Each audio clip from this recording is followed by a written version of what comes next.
Hello traders, welcome to chart ease. Traders, stochastic एक ऐसा indicator है जिसे मैक्सिमम ट्रेडर्स हेट करते हैं।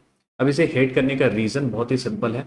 स्टोकेस्टिक बहुत बार ओवरसोल्ड जाने के बाद भी प्राइसेस नीचे गिरती रहती है और ओवरबॉट जाने के बाद भी प्राइसेस जो होती है वो ऊपर भागती रहती है। तो कहीं ना कहीं ट्रेडर्स क्या हो जाते हैं, इसके अंदर ट्रैप हो जाते हैं फेक सिग्नल्स के अंदर। तो ये बहुत ही सिंपल सा रीजन है। बहुत सारे लोग स्टोकेस्टिक को यूज करना पसंद नहीं करते। लेकिन आज के वीडियो में मैं आप लोगों को कुछ ऐसी चीजें सिखाने वाला हूं जिससे ये स्टोकेस्टिक इंडिकेटर बहुत ही ज्यादा रिलायबल इंडिकेटर बन जाता है। और एक और चीज, ये जो लैग है इसको भी हम लोग खत्म कर देंगे और इसको भी बना देंगे हम लोग एक लीडिंग इंडिकेटर। ठीक है, तो वीडियो को एंड तक देखिए। दो एक्सपर्ट सीक्रेट हैक भी मैं आप लोगों के साथ में शेयर करूंगा जिससे आपकी एक्यूरेसी जो होगी इस पर्टिकुलर इंडिकेटर को लेके वो बहुत ही नेक्स्ट लेवल होने वाली है। तो पहले देख लेते हैं हम लोग इस वीडियो में क्या क्या चीजें सीखेंगे। तो सबसे पहले हम लोग करेंगे लैगिंग से लेके लीडिंग इंडिकेटर बनाएंगे स्टोकेस्टिक को, और दो एक्सपर्ट हैक्स भी मैं आप लोगों के साथ में शेयर करूंगा। अच्छा, बाकी आपने अगर हमारे चैनल को सब्सक्राइब नहीं किया तो भाई फटाफट से चैनल को सब्सक्राइब कर दीजिए। स्टोकेस्टिक इंडिकेटर जो होता है वो होता है एक oscillator type indicator similar to MACD, लेकिन यहाँ पे थोड़ा सा डिफरेंस होता है। ये होता है बैंडेड ऑसिलेटर। बैंडेड ऑसिलेटर का मतलब क्या होता है कि इसका जो रेंज है वो फिक्स होता है, जो होता है 0 से लेके 100। तो ये क्या करता है, 0 से लेके 100 के बीच में ही घूमता है, उसके ऊपर भी नहीं जाता, उसके नीचे भी नहीं जाता। एमएसीडी में क्या था, प्राइस कहीं पे भी एमएसीडी की ऊपर नीचे कहीं पे भी जा सकती थी और किसी भी लेवल पे पहुंच सकती थी। लेकिन इसके अंदर एक फिक्स रेंज है जिसके अंदर ये घूमता है। अब इसके अंदर दो इंपॉर्टेंट चीजें उसको आप समझ लीजिए। सबसे पहला जोन जो होता है वो होता है 80 का लेवल, और इसके ऊपर का जो जोन है इसको हम लोग बोलते हैं ओवर बॉट एरिया या ओवर बॉट जोन। इसका मतलब क्या है कि जब भी स्टोकेस्टिक आपका ओवरबॉट जोन में जाएगा तब आप अज्यूम करते हो कि प्राइस जो है वो बहुत ज्यादा ऊपर भाग गई है और यहां से प्राइस रिवर्स होनी चाहिए। समझ में आ गया। सेकंड जो एरिया होता है वो होता है 20 के नीचे वाला जोन। इसको हम लोग बोलते हैं over sold zone. Over sold zone इसका एग्जैक्ट ऑपोजिट हो जाता है कि जब भी आपका स्टोकेस्टिक 20 के नीचे होगा तो आप अज्यूम करके चलते हो कि प्राइस बहुत नीचे गिर चुकी है और अब यहां से रिवर्सल हमें देखने के लिए मिल सकता है। अब ये है बेसिक सेटिंग्स। बेसिक तरीके से लोग इसको इस तरीके से यूज करते हैं, लेकिन हम लोग इसको अलग तरीके से यूज करेंगे। इसके अंदर एक्यूरेसी को बढ़ाएंगे। इसके अंदर एक और चीज आप नोटिस करोगे, जो सबसे बड़ी प्रॉब्लम इसकी है कि ऑरेंज वाली लाइन तो स्मूथ तरीके से चल रही है, आप लोगों को क्लियरली दिख रहा है, लेकिन ये जो ब्लू वाली लाइन है ना, इसको आप नोटिस करो, बहुत ही ज्यादा चॉपी है। इसके शेप को अगर आप देखोगे तो आपको क्लियरली समझ में आ रहा है ये क्या कर रही है, बहुत ही ज्यादा रिस्पॉन्सिव है, बहुत ही फटाफट रिएक्ट करती है। एक सिंगल कैंडल भी अगर कहीं पे आ जाए तो ये फटाफट से रिएक्ट करना स्टार्ट कर देती है। तो ये थोड़ा सा हाइपर एक्टिव है, या फिर मैं इसको अगर प्रॉपर टर्म्स में बोलूं तो ये जो इंडिकेटर है ये बहुत ही ज्यादा चॉपी है।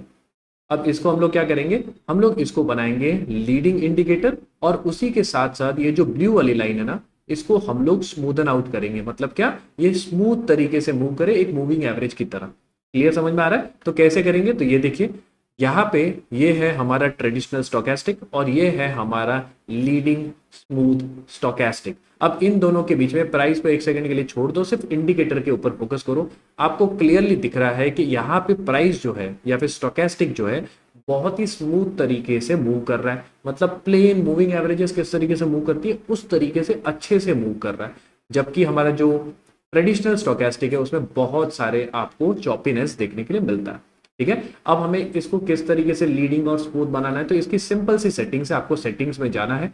ट्रेडिशनल जो हमारा स्टोकेस्टिक होता है उसकी सेटिंग होती है 14 1 3, और हम लोग इसको चेंज कर देंगे 5 3 और 3। इससे होगा क्या, हमारा जो परसेंटेज के का स्मूथिंग है वो बहुत ही ज्यादा फ्लुएंट हो जाता है, एकदम स्मूथ तरीके से मूव करता है। समझ में आ गया। अब ये तो आधा पार्ट हो गया कि आपने इंडिकेटर को स्मूथ कर दिया, लेकिन इसके अंदर एंट्री लेनी कैसी है, उसके बाद में इसके अंदर जो फेक सिग्नल्स मिलते हैं उनको कैसे अवॉइड करना है, सारी चीजें हम लोग इस वीडियो में देखने वाले हैं। तो चलिए सबसे पहले एंट्री को देखते हैं। आपको एंट्री के टाइम पे सिर्फ एक चीज याद रखनी है, जब भी आपको सेल करना हो, जब भी आपको सेल करना हो तो आपका स्टोकेस्टिक इंडिकेटर 80 के ऊपर होना चाहिए। अगर आपको यहाँ पे कहीं पे सेलिंग का सिग्नल मिल रहा है तो आप उसको अवॉइड करोगे। समझ में आ गया। आपको अगर बाय करना है तो आपका स्टोकेस्टिक 20 के नीचे होना चाहिए, तभी जाके आप सिग्नल्स को वैलिड सिग्नल कंसिडर करोगे। ये चीज क्लियरली समझ में आ गई। अब इसका यूज जो है वो सेम है मूविंग एवरेजेस के जैसा या एमएसीडी के जैसा। इसके अंदर दो लाइंस है, ठीक है। अब ब्लैक लाइन को आप इस तरीके से समझिए कि ये है स्लो मूविंग एवरेज। इसका डिफरेंस है, देखो एमएसीडी में, मूविंग एवरेजेस में और इसमें बहुत ज्यादा डिफरेंस है, लेकिन मैं आपको सिंपल तरीके से समझा रहा हूं। इसको आप समझिए कि ये एक बड़ा मूविंग एवरेज है ब्लैक लाइन, और रेड लाइन जो है वो एक छोटा मूविंग एवरेज है। समझने के लिए बोल रहा हूं, है नहीं समझ में आ रहा है? तो जब भी रेड लाइन ऊपर होगा, जब भी रेड लाइन ऊपर होगा, ब्लैक लाइन नीचे जाएगा, मतलब क्रॉस ओवर हो रहा है, तो इसको हम लोग बोलते हैं एक नेगेटिव क्रॉस ओवर। समझ में आ गया? इसको हम लोग क्या बोलते हैं? Negative cross over. और ये आपके लिए बन जाता है एक सेल का सिग्नल। ऑब्वियस सी बात है, हर सेल सिग्नल को, हर बाय सिग्नल को हम लोग कंसिडर नहीं करेंगे, नहीं तो भर भर के आपको फेक सिग्नल्स मिल जाएंगे। मैं आपको सिर्फ समझाने के लिए बता रहा हूं। उसके आगे हम लोग एक्सपर्ट हैक्स देखेंगे, तो उससे सारे फेक सिग्नल्स, नॉट सारे, most of the fake signals आपके निकल जाएंगे। अब यहाँ पे एक और चीज देखो कि मल्टीपल यहाँ पे भी क्रॉस ओवर हुए, ठीक है, नेगेटिव क्रॉस ओवर, लेकिन क्या हम इनको कंसिडर करेंगे? नहीं। रीजन? क्योंकि ये 80 के ऊपर नहीं बन रहा है, इसके लिए। समझ में आ गया? काफी क्लियर है। तो मल्टीपल फेक सिग्नल्स तो आपके यहीं पे अवॉइड हो गए। आपको अगर बाय करना है तो क्या करोगे? यहां पे इस तरीके का एक क्रॉसओवर चाहिए। समझ में आ गया? मतलब ब्लैक वाली लाइन आपकी ऊपर चाहिए, रेड वाली लाइन आपकी नीचे चाहिए। सिंपल समझ में आ गया? इस तरीके से जब भी आपका इंडिकेटर होगा तब आप इसको बोलोगे पॉजिटिव क्रॉस ओवर, और ये आपके लिए बनेगा एक बाय का सिग्नल। क्लियर? समझ में आ गया? अब बाइंग सेलिंग एग्जैक्टली होती कैसे, मैं आपको फटाफट से बता देता हूं। जब भी एक नेगेटिव क्रॉसओवर होगा तो आप क्या करोगे? उसी कैंडल के लो के नीचे आप सेल करोगे। आपका जो स्विंग हाई होगा उसको आप अपना स्टॉप लॉस मान के चलोगे। क्लियर? एंड आपका जो टारगेट होगा वो हम लोग डिसाइड करेंगे किसी और वीडियो में। अच्छा, previous day high low close हमारा जो वीडियो है ना, उसके अंदर मैंने डिटेल में बताया हुआ है कि किस तरीके से टारगेट को सेट किया जाता है। तो वो मेथड आप अप्लाई यहाँ पे कर सकते हो। अगर आपने नहीं देखा तो एक बार जाके वो वीडियो देख लीजिए। एक और चीज यहाँ पे बहुत ज्यादा इंपॉर्टेंट है, उसको फटाफट से समझ लेते हैं। जब भी आपकी एंट्री होती है, यहाँ पे देखेंगे बुलिश क्रॉस ओवर हुआ, यहाँ पे हमारी एंट्री कहाँ पे होगी? कैंडल के हाई पे। स्टॉप लॉस कहाँ पे होगा? रीसेंट स्विंग के नीचे, तो हमारा स्टॉप लॉस यहाँ पे होगा, ठीक है। अब एक बार आपकी एंट्री यहाँ पे हो जाती है तो बीच में आपको जो भी फेक सिग्नल्स मिलते हैं उनको आप अवॉइड करोगे। अभी आप बोलोगे कि आपको कैसे पता कि उस ट्रेंड को कहाँ तक राइड करना है? सारी चीजें मैं बताऊंगा, टेंशन लेने की जरूरत नहीं है, ठीक है। तो बाय सिग्नल मेरे हिसाब से आप लोगों को क्लियर समझ में आ गया। सेल सिग्नल आप लोगों को क्लियरली समझ में आ गया। यहाँ पे देखिए सेल सिग्नल, यहाँ पे हमारा स्टॉप लॉस एंड प्राइस यहाँ पे नीचे आ गई। क्लियरली समझ में आ रहा है? चलिए अब देखते हैं हम हमारा एक्सपर्ट सीक्रेट हैक। एंड यहाँ पे मैंने टाइटल में लिख दिया है एक्सपर्ट सीक्रेट हैक्स में हम लोग स्टोकेस्टिक के साथ में कंबाइन करेंगे एमएसीडी को। अब दो चीजें याद रखना, स्टोकेस्टिक कौन सा है? Leading smooth stochastic. एमएसीडी कौन सा है? लीडिंग एमएसीडी, जो हमने 2-3 वीडियो पहले बनाया था। समझ में आ गया? तो ये दोनों लीडिंग इंडिकेटर्स हम लोग यूज करेंगे, और यहाँ पे हम लोग चेक करेंगे कहाँ पे सेम टाइम में पॉजिटिव या नेगेटिव क्रॉसओवर हो रहा है। समझ में आ रहा है आप लोगों को? तो अब यहाँ पे देखेंगे इस कैंडल में क्या हुआ? स्टोकेस्टिक ने भी नेगेटिव क्रॉसओवर दे दिया, और यहाँ पे एमएसीडी ने भी नेगेटिव क्रॉसओवर दे दिया। तो हम क्या करेंगे? कैंडल के लो के नीचे सेल करेंगे, स्विंग के ऊपर हमारा स्टॉप लॉस होगा, एंड उसके बाद हम ट्रेंड को राइड करेंगे। कैसे इसको राइड करना है, टारगेट्स किस तरीके से डिसाइड करना है, मैंने previous day high low close वाले वीडियो में क्लियरली बताया, उसको आप एक बार देख लेना। अब एक और चीज आपको समझना है, कभी कभार ऐसा भी होगा कि सेम टाइम पे आपके सिग्नल्स नहीं बनेंगे। मतलब क्या? यहाँ पे अगर आप देखेंगे सेम टाइम पे सिग्नल बन गया, यहाँ पे भी अगर आप देखेंगे तो सेम टाइम पे कहीं ना कहीं आपका सिग्नल बन गया। लेकिन कभी कभार क्या होगा कि एमएसीडी शायद आपको पहले सिग्नल दे दे, हो सकता है राइट? तो ये भी पॉसिबिलिटी है।